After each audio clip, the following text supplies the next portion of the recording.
Bagong lahat, luma muna. Sinabi ni Butler na wala na siyang pakialam ngayon tungkol sa kontrata dahil kahit anong gawin niya ngayon ay babayaran pa rin naman siya ng malaking pera. Nasa posisyon na siya na may sapat siyang pera at hindi niya iintindihin yung mga susunod. Sa bagay, ang mahal din ng kapeng binebenta ni Butler, tubong lugaw.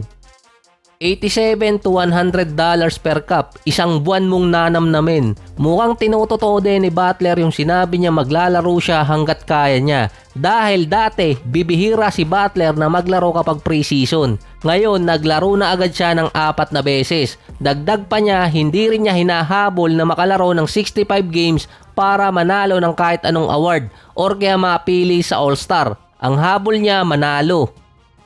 Dahil sa preseason performance at pagiging available ni Jimmy Butler na si Pat Riley lang talaga ang tumatapat sa kanya, balik na ba di umano sa pagiging contender ang Miami Heat sa East? Sa last 2 season ng Miami, nasa top 8 sila ng playoffs. Either dumaan pa sila ng play-ins.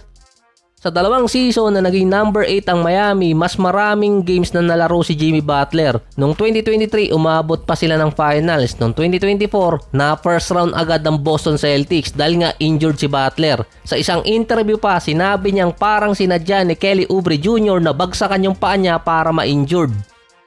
Yung sinabi pa ni Butler sa isang interview na nantotroll siya kaya nagalit si Pat Riley na kung naglaro siya sa playoffs at healthy siya, yung Celtics pauuwiin lang niya at yung Knicks sisiguraduhin din niyang pauuwiin. Kinoll out pa ni Butler si Josh Hart. Ngayon, kung mababak pa ni Butler yung sinabi niya patungkol sa Knicks at sa Boston Celtics na pauuwiin lang niya dahil yung 2 teams na yon in papers, sila yung malakas sa East. Defending champion yung Boston, na-retain nila lahat ng core players nila. Ang Knicks naman nag-upgrade ng lineup. Andun si Towns at si Bridges. Nag-complement agad yung mga player. Una agad makakalaban ng Miami ang Knicks sa October 31. Lista nyo na. Susunod naman ang Boston, December 3. Yung ibang mga games na natitira sa 2 teams na yon, saktong papatak pa ng March at April kung kailan pa mag-aagawan sa pwestuhan. Sa matchup prediction, lamang ngayon ang Miami versus Knicks, pero lamang ng malaki ang Boston sa Miami Heat. Pero actually, lahat ng teams, lamang talaga ang Boston ng malaki. Kaya lalong nagpalakas yung Knicks dahil nga sinabi ni Butler, pauuwiin lang niya kapag healthy siya. Sa lineup ng Miami, andun pa rin yung top 3 players nila, si Hero, Adebayo at si Butler. Tanging si Tyler Hero yung player ng Miami na nagiging questionable kung makakapaglaro ng matagal or maraming games. Si Adebayo, best defensive player pa rin.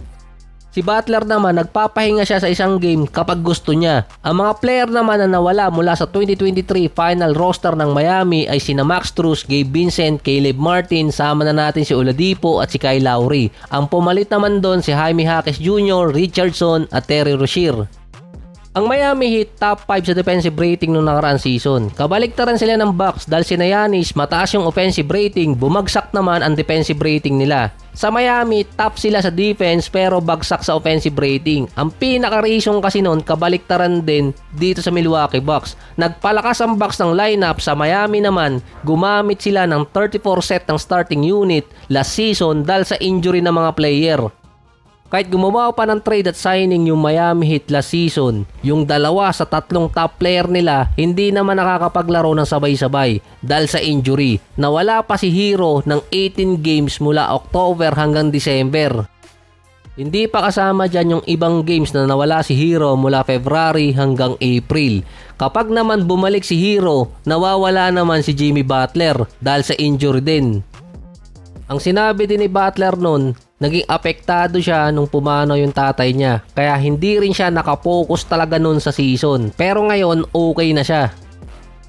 Malaki ang chance na maging available ni Butler buong season. Plus mabawasan ng Miami yung paggamit ng more than 30 set ng starting unit. Nagsimula lang naman yun nung nilagay nila si Hero sa starting unit din. Walang stable starting 5 ang Miami last season. At hindi lang naman sila yung team na maraming player na injured pero hindi gumamit ng 34 set.